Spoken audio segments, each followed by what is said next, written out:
नमस्ते बच्चों। पूर्व की कक्षा में आपने पाठ 1 भाषा व व्याकरण को रिवाइज किया था।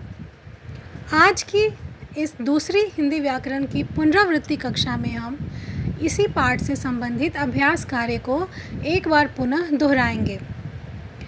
इसमें पहला प्रश्न है, सही वाक्यों पर सही तथा गलत वाक्यों पर गलत यानी क्रॉस का चिन्ह लगाएं और सही वाक्यों पर टिक का चिन्ह लगाएं।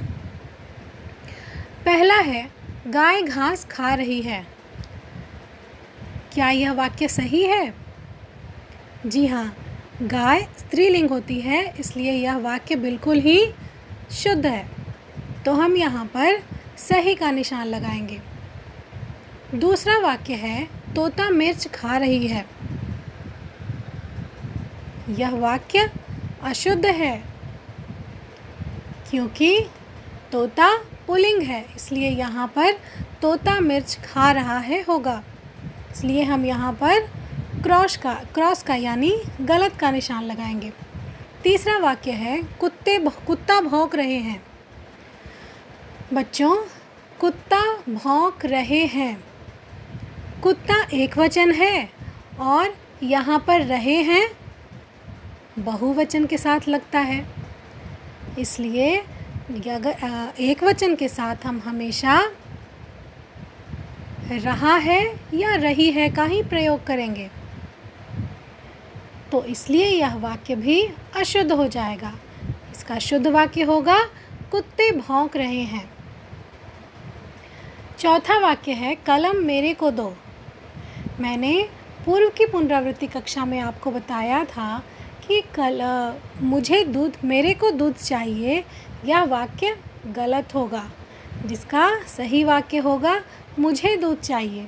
तो यहाँ पर इस वाक्य में भी कलम मुझे दो, मुझे कलम दो, यह वाक्य शुद्ध होगा। इसलिए दिया गया वाक्य गलत है, तो इसलिए हम यहाँ पर भी क्रॉस का निशान लगाएंगे। दूसरा प्रश्न है, इन वाक्यों को सही करो। बच्चों, यहाँ पर 4 वाक्य दिए गए हैं, जिसमें से इन वाक्यों में कुछ अशुद्धियाँ हैं। उन अशुद्धियों को शुद्ध करके आपको सामने वाली लाइन में लिखना है। जैसे पहला वाक्य है, पेड़ पर तोता बैठी है। बच्चों, तोता पुल्लिंग है, इसलिए पेड़ पर तोता बैठा है होगा। दूसरा वाक्य है, लड़की पार्क में व्यायाम कर रहा है। लड़की स्त्रीलिंग है, इसलिए यहाँ पर लड़की पार्क में व्यायाम कर रही है होगा। तीसरा वाक्य है, लड़का गेंद से खेल रहे हैं। यहाँ पर पुनः लड़का एकवचन है, इसलिए वाक्य में लड़का गेंद से खेल रहा है होगा। चौथा वाक्य है, माताजी खाना पका रहे हैं। माताजी स्त्रीलिंग है, इसलिए इनके लिए रही हैं का इस्तेमाल होगा। तो हमारा वाक्य हो जाएगा, माताजी खाना पका रही हैं। तीसरा प्रश्न है, सही शब्द चुनकर खाली स्थान भरो। बच्चों, यहाँ पर 4 शब्द दिए गए हैं, जिनको आपको इन चारों वाक्यों में भरना है। कैसे भरना है? तो हमें सबसे पहले उन वाक्यों को पढ़ना है जिसके लिए हमें ये शब्द चुनने हैं। पहला वाक्य है, क खाली स्थान सबसे ज़्यादा बोली जाने वाली भाषा है। हिंदी, उड़िया, व्याकरण, मातृभाषा। हमने रिवीजन क्लास में पढ़ा था कि हिंदी सबसे ज़्यादा बोली जाने वाली भाषा है, इसलिए यहाँ पर आप हिंदी भरेंगे।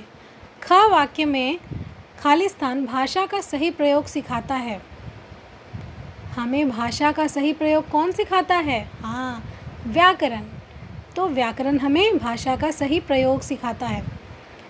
तीसरा वाक्य है, ओडिशा में खाली स्थान भाषा बोली जाती है। ओडिशा में उड़िया भाषा बोली जाती है। चौथा वाक्य है, सबसे पहले हम मातृभाषा सीखते हैं। तो बच्चों, इसके आगे का प्रश्न है जिसमें अपने देश में बोली जाने वाली 5 भाषाओं के नाम लिखने हैं। तो हमारे देश में अनेक भाषाएं बोली जाती हैं, जिनमें से आप किसी भी 5 भाषाओं के नाम लिख सकते हैं। इनमें आप हिंदी को भी इंक्लूड कर सकते हैं, जैसे हिंदी, उड़िया, कन्नड़, तेलुगु, मराठी, मलयालम, गुजराती, असामी, असमी या असमिया। इस प्रकार कई सारी भाषाएं हैं जिनको आप लिख सकते हैं यहाँ पर। पुनः 5वां प्रश्न है रचनात्मक कार्य, जिसमें चार्ट पर लिखना है कि निम्नलिखित लोग आपके परिवार के जो हैं वो कौन सी भाषा बोलते हैं। तो दादाजी की भाषा क्या है, दोस्त की भाषा क्या है, माँ और भाई की भाषा क्या है, यह आपको यहाँ पर भरना है। बच्चों, इसके आगे की कक्षा में आप वर्णमाला व मात्राएं पाठ 2 की पुनरावृत्ति करेंगे। आज की कक्षा में बस इतना ही। धन्यवाद बच्चों।